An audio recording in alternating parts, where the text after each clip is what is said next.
And we are back. Hello, everyone. We're here to watch another amazing match of League 7 Season 3, the Charm Season. And I'm here joined by two amazing people, amazing casters. We are here with Sayuni. Hello, Sai. What's up? Not much. Having a good day so far. Just relaxing and watching some Quidditch. Hell yeah, that day is gonna get even better with some nice Quidditch. And we also have someone that's casting for the first time. Please, let's give a warm welcome to Luna. Hello, Luna. Hello, everyone. I'm so happy to come at this for my first time. I'm very nervous about it. Please be nice. Nah, don't worry. You will do great. You will do great. But yeah, guys, we have this pretty cool match between the Bad Dwagons and Nimbus Nighthawks. We just saw the the Bad Wagons lose a series against Thin Ice, but they did take game one. So they need to brush it off a bit and just take on this new challenge against the Nimbus Nighthawks. What do you guys think? Okay, let's start with Luna this time. So Luna, we've played League 7, Q6, and we've all been in that situation where okay, you lose a series or a match, and then you queue for the next one. So what do you think the Bad Dragons have to do after this first loss in order to take this new match? I think, I don't know, they should focus a lot. They should probably try to focus, get it a snitch, get it some max goals, just the casuals. Definitely. Like they need to brush it off for sure.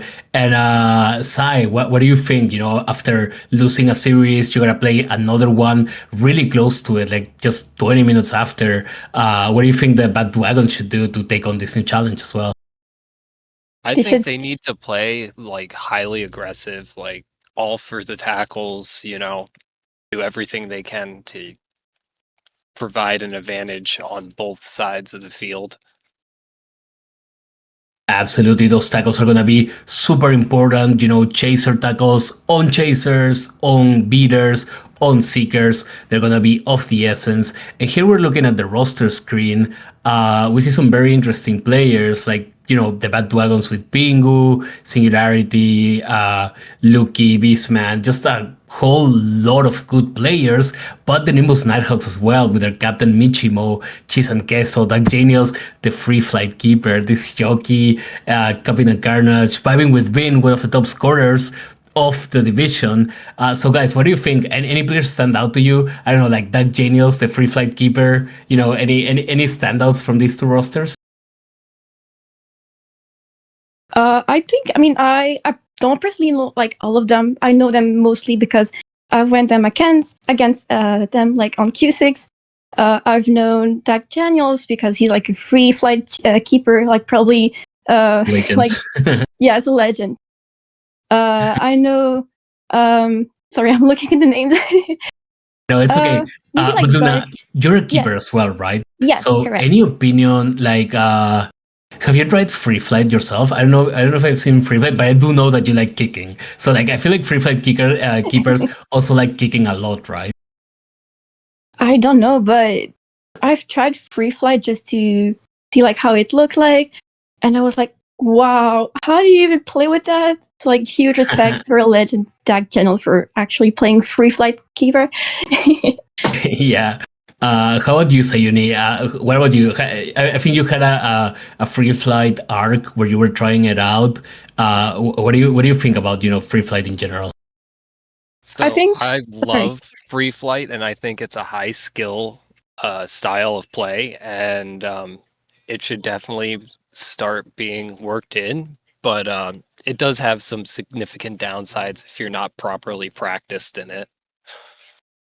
Yeah, I do have to say that free flight does have like one of the swaggiest move, one of the most with the most swag that when they can just do solo farming, I think that Genials can kick the quaffle towards the wall, the boundaries of the pitch and then just farm himself.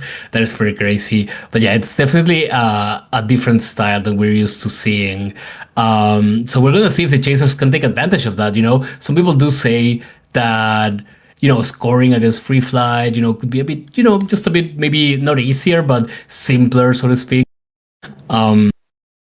But yeah, those seeker kicks are also going to be super important, right? Sai, Luna. How about the heroes? How important do you guys think the hero kicks are going to be on this matchup? Oh, absolutely. They're going to be important. Every hero kick matters. It slows down the opposing seeker. You can cause those wall crash moments and possibly earn your team a follow-up tackle. Absolutely. How about you, Luna? Luna, I've been seeing you come out for hero kicks a bit more these days. So, like, how important do you think they're going to be on this matchup as well? Hero kicks are like very important against Seeker, but sometimes it can be very bad because you can miss your hero kick and then you go down and then you have like 7 seconds, 7 seconds to, well, not protecting your goals. Oh, yeah, so the it's like very risky kamikaze. decisions. Yeah, the kamikaze hero kick where you die because you come out so Yes, far. exactly. Yeah, it's a risky play, but it can also pay off, right? But we're about to start the match in Bobatons in 3, 2, 1. Bad Dwagons versus the Nimbus Nighthawks.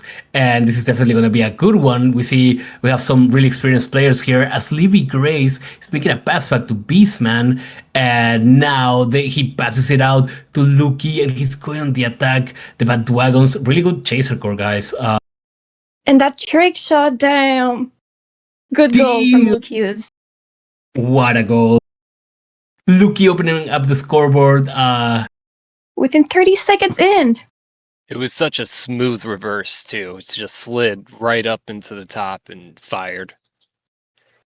Yeah, Luki and Ping were some really good offensive chasers, but the Nimbus Nighthawks also have Vibing with Vin, one of the top scorers as well of the season, so the offense is guaranteed, guys. We see Livy with the quaffle. Now Luke is coming up again. We will see if he can score here. That's another point. 1 minute in from Livy Grace. Livy Grace, the girl who thinks that pizza is overrated amazingly, but she gets a score and makes it 20-0. But the stage bars are super close right now, guys. So Quaffle game is being really important. They may get the stage insurance if they score one more. And Vibing with Pin gets it in, guys.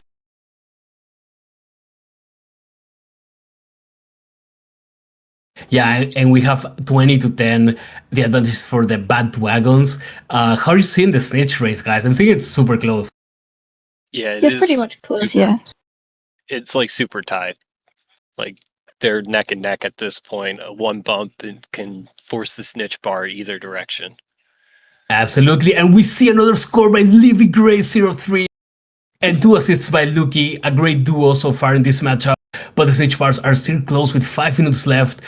This is gonna be a huge one because if the Bad Dwagons can catch it, steal and goes for the goal. Oh my god! Luki says, what a steal! Keepers have to be careful with that, Luna and Sai, right? Yes, you have to be more careful with that.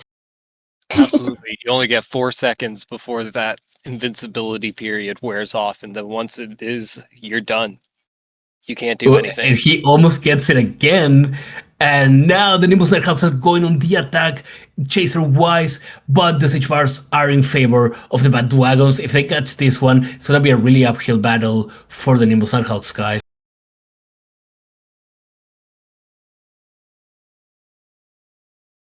And we see another score vibing with Bin. We get 40-20 with the catch really close. The stage is about to be charmed. We're going to see that charm really soon. Oh, but... Oh, they got the snitch. They got it. Sin with the snitch. They made it really close at the end. I don't know if you guys saw that. It was like 100% for both of them, maybe. Oh, it was really close in here. And now we see Luki going on the attack, and he doesn't get it in. Shout out to the Rim Reapers. He rims it, and now Vibing with Vin is going on the attack for the Nimbus Nighthawk. What are you guys thinking of the Chaser game so far? I would say that the Bad Dwagons have been attacking most of the match, but the Nimbus Nighthawks have had like a couple of decent chances, like here, but Beastman, what a keeper as well, right? Yeah, Beastman has been playing exceptionally well as of late, and it is very difficult to get any scores past him. Absolutely, he is a wall right now.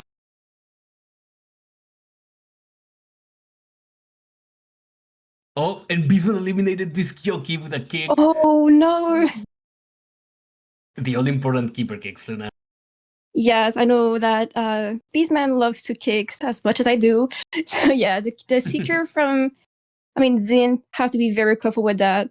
He must like be like, okay, the keeper is going to be kicking me like very beef. You have to be careful with that. Sorry, I'm nervous. No, don't worry, you're doing great. And yes, it's absolutely true. Seekers have to be very careful, especially with Beastman. Really good with the kicks. And Sai, I'm sure you're also a keeper. Keeper is one of your main roles, so they're very important, right? The seeker kicks. They are. Absolutely. The most important part in playing keeper is dealing punishment to the seeker whenever they come around. Dealing punishment. I love that phrasing. And now the Bad Dwagons are going on the attack with Pingu and with Livy. Can Livy get another score in? Cheese and Queso gets the quaffle, but the snitch bars, guys, that difference. So Luna, what do you think? Do you think that the Nimbus Nighthawks should focus and try to get that seeker down? Oh, the seeker down. Oh my god. Yeah, they really have to catch up in some place because that's that progress on Bad Dwagons is like very important. That snitch will decide if they win, right? Yeah, absolutely. If they catch it, it's over. They would reach 100 points. And we saw this jockey going down for Nimbus Nighthawk. So right now, their beater really needs to get a kill here if they want to attempt to catch that snitch. Ooh, that was a close one. Yeah, that was a very close back shot there by Lucky Sauce, but Cheese and Queso was really, really attentive there. He was really locked in, and now they're gonna get the quaffle out. We'll get the snitch too. That's 100 points for Bad Dwagons. 100 points to Bad Dwagons to 20, and they get the snitches. Oh, damn, I feel like the Bad Dwagons really brushed off the previous series, and they just came out locked in, ready to ball, guys. Absolutely, yep. GG's on both teams. Absolutely GG's. Sai, did anything call your attention in this match in particular? Maybe the Bad Dwagons offense in Chaser or something like that? It did occur to me that they were listening when I said that they need to play hyper aggressive because they did exactly that. Come out of the gate swinging. Hell yeah, Coach Sayuni, there you go. Yeah, I agree, dude. They came out really aggressive, really swinging. How about you, Luna? Did you see anything in particular, any key points in this matchup? Maybe, well, the snitch, the Bad Dwagons got two of them. I think, this jockey did an amazing job, but he got a lot of kicks from Beastman mostly. He got down at the very last time, and that's how the Bad Dwagons got the snitch. So he has to be very careful with that for next round. Absolutely. Every seeker knows, we I mean, I'm not gonna say hate. We love the keepers that keep us on our toes, just having to dodge their kicks. It's not easy, guys. It's not easy to dodge those kicks. But yeah, we have to lock in and do it. Also, I feel like Angel got an elimination as well. So we've seen her on Q6, a very good beater, right? She has some really tricky bludgers that can definitely get some hits in. Yeah, she's also learned to abandon the chaser game and focus more on the seeker when necessary as well. So that is a absolute plus for their team and for her play style because she can only get better from here. Yeah, absolutely. It's super important for beaters to just stay on seeker, try to influence that snitch race as much as possible, and maybe the occasional chaser hit if you have the lead or if it's just a good time for it. Luna, when it comes to keeper, anything in particular you think that Cheese and Queso needs to do? Maybe come out kicking more, maybe a bit more chaser defense. I did see that Livy got some passes to her, and maybe there wasn't like a lot of pressure on her from the other team's chasers. What are you thinking about that, about the situation? Well, there's this one thing I always do in my matches is like facing against one-timers. I believe the supports chases are like a very important role. so you can call out anything's happening. If there's chases on both sides, you can call out one of them. And then if I can just kick one of them again, grab the quaffle in time for the other one. I'm trying my best for that. But I know it's like on the field, right? Some people, they're like trying to deal with that on the last second. If the game has to be 70-70, well, things can be very like 1 point away from a goal. Yeah, absolutely. And trust me, I've seen your gigs, and I know that you also are very good at saying, like one timer left, one timer right. Like I feel like a keeper also, yeah, this is a good thing for both of you guys because you've played keeper a ton. Like the keeper also needs to let their chasers know, right? Like one timer left, one timer right. Yes. Just maybe giving some not instructions, but just give them a bit more awareness of what you're doing and what you're seeing, right? Yes, we did that all the time. We can even say, the snitch coming to blue, snitch coming to red, snitch mid, and everything, just calling out everything that's happening in the match because we have eyes on pretty much like the whole match. Plus, it also gets boring sitting in the back doing nothing. Yeah. Yeah, true. I've played keeper, and yeah. I mean, in my case, it's either wait or I get scored on because I suck at keeper. But yeah, I definitely the keepers have a bit more of like, they can see the entire pitch. So definitely those call outs are super important. But we are ready to get game 2 in 3, 2, 1. We see Burrows. We're seeing Bad Dwagons versus the Nimbus Nighthawks game 2. Any predictions for this one, guys? I say they're going to push it to game 3. Ooh, spicy prediction. It looks like Bad Dwagons has a lead on the snitch, though. Yeah, but Dwagons are starting off really well, and Bingo! Noot! Bingo scores and makes it 10-0 for the Bad Dwagons with also a snitch lead. We'll see if the Nimbus Nighthawks can recover from this and if they can take us to the beautiful game 3 that we all love. As Stargrid Nighthawk is going on the attack, now we have the perspective of this jockey playing Chaser at this time. And Michi is playing Seeker, but Beastman, what a wall, guys. Yeah, that stop was amazing by Beastman. Yeah, Beastman, you can always count on him to protect the hoops, and Libby was gonna get it, but I think it's Moldy Cheese, yeah, Cheese and Queso, he kicks it out, and now Babin with Pin has it on the attack. They may get a score here, but the pass didn't look in apparently, so it's a loose quaffle. This jockey's going in. Oh, and Beastman again. Ooh. All hands Seeker. Yeah, Beastman has been stopping all those hits from the beginning. Even in match 1, he has been just blocking those hits after hits. Yeah, very impressive from Beastman. And we see a score as well. Libby Grace making it 20-0, and Beastman having a great performance, as Luna is saying.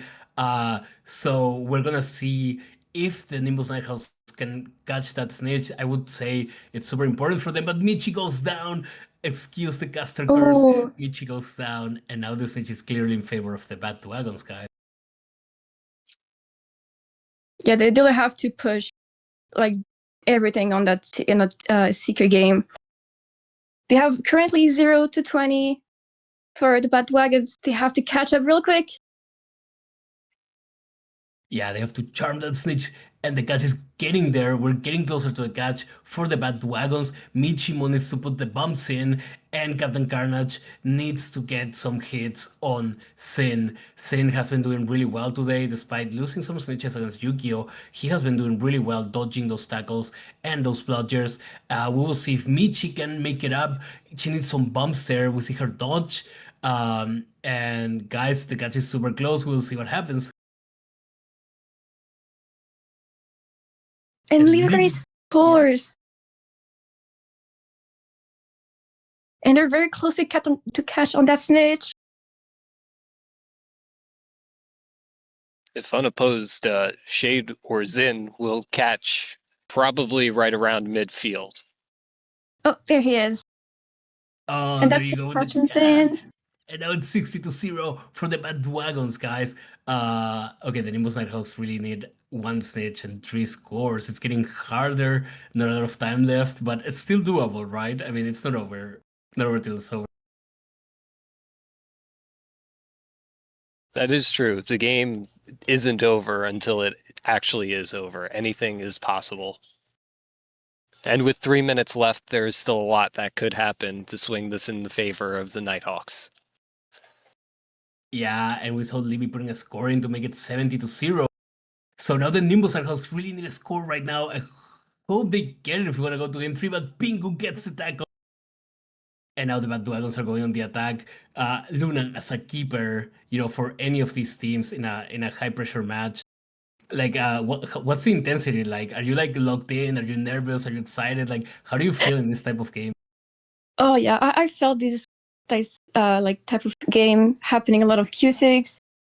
I'm always logged in from the beginning of the match till the end, and sometimes I'm just trying my best to get a lot of kicks, and sometimes I just can't do anything since I'm keeper. But yeah, I always try to do my best for the whole match. For sure. I've played on your team and you definitely are locked in. And Daddy Dwagon went down. So now the Nimbus Nighthawks have this rich advantage. We'll see if they can keep it, but they need those chaser goals. Babin with been one of the top scorers of the division, as we saw in the Quaffle report. He gets it in. He makes it 80-10. Okay, if they catch a snitch, that's 40. So they need 4 more Quaffle goals. Okay, it's rough, but it's not impossible, maybe, if they really get them fast. They still have the lead on the snitch, though. Yeah, absolutely. They still have that lead, but Olivster, also known as Livy Grace, she puts a score in, makes it 90-10, and the Bad Dwagons are really close to closing this. So, guys, do you focus Chaser and just close the match? Do you wait for your Seeker? What's the play here? I personally don't know. At this point, I would probably try to kick Seeker as much as I can, and the best they would do is probably scoring on the other team. That's my opinion. How about you, Sai? What do you think about this, being 90-10? If I was a chaser, probably I'd be dedicating myself to sitting midfield, punching anyone who's getting a lock-on pass, because that cancels the lock-on and frees the ball. Absolutely, If I was super important playing, to disrupt the passing lane. yeah, but if I was playing any other position, keeper, I'd try to put as much pressure onto the Seeker as possible and try to give my team any advantage in that situation as well.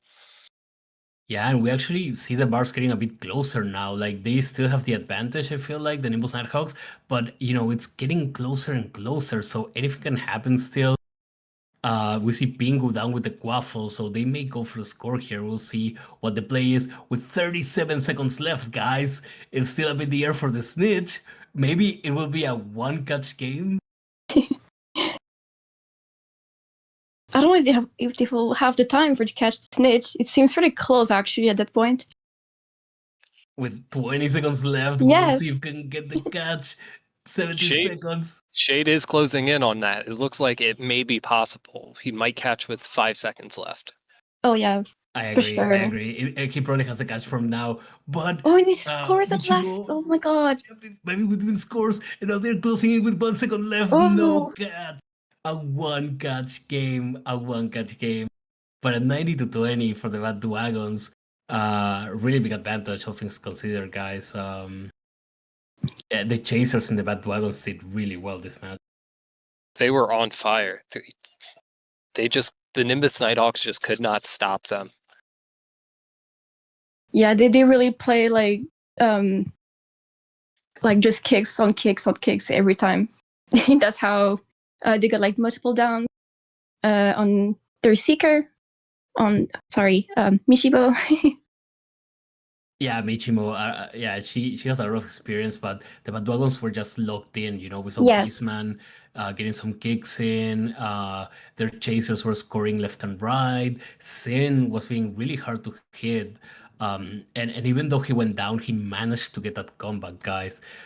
So any impressions in general from this series? The Bad Dwagons take a 2-0 win. Any advice you would give in general to the Nimbus Nighthawks, or just any general ideas about this series?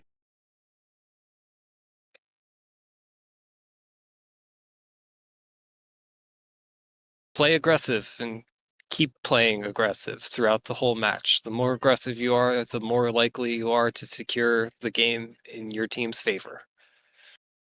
I was about to say the same. Putting pressure on either beater, seeker, even both is like very important. Even trying if you play like very intense or not, it all depends on that. Like every hit count in this game. Every down, every hit, just everything counts in this game. Even if you don't think it's important, like if you get a hit, like you're playing chaser and you get a hit on seeker, you might think it's not important, but it actually is very important. So yeah, everything counts. It's so important. Like I would say that there are some chaser tackles if they do it at the last second that can even give a snitch catch to your team. Like if your chaser gets a goaded tackle at the perfect time, they can basically win the snitch for the team as well. So yeah, super important. The aggression, the tackles, and definitely we saw that the Bad Dragons were locked in. I would say the entire team, right? I didn't see any really weak spots in their team, especially in that last match. Everyone was on fire, guys. Oh yeah, absolutely. But yeah, that's been Bad Dwagons versus the Nimbus Nighthawks. Congrats on the win to the Dwagons and Nighthawks. Just keep at it. You know, you guys have some really good players, some really experienced ones as well. And well, this match didn't go your way, but you know, let's keep at it. The talent is definitely there. Any last words, any closing words, guys? Any shout outs, any information out there for the community? Yes, thank you so much, Neo and Luna, my personal goat, and Zayuni. Thank you guys for commentating. We will be back later this evening with 2 more games. It'll be hosted by the one, the only Flyrish. We will be back in about 2 hours, less than that. So definitely make sure you come back and check it out. It'll be the Oakshaft Owls versus the Wildcard Hagrids, and then after that will be the Nocturne Ravens versus the Wildcard Hagrids. 2 teams doing 2 doubleheaders today. Absolutely fantastic. Just as a reminder that League 7 has opened up a merch shop. People have been ordering and receiving their items. They're actually really high quality. I ordered a hoodie and a cup and a sticker. So definitely check that out. As well as just kind of reminder of what these players are competing for in the World Cup division, which is what we just watched. They are competing for a $500 cash prize for the winner of World Cup Newts. And then Tri-Wizard Division, which we will see this evening, is competing for 2 separate prizes. The Owls champion of the Tri-Wizard will get a $300 cash prize to be divvied amongst the players, and the top scoring team will get a $200 cash prize. So a lot is on the line this season. It's different than ever before. Um, all of the proceeds from merch from Twitch go right back into the community. So your support is very much appreciated.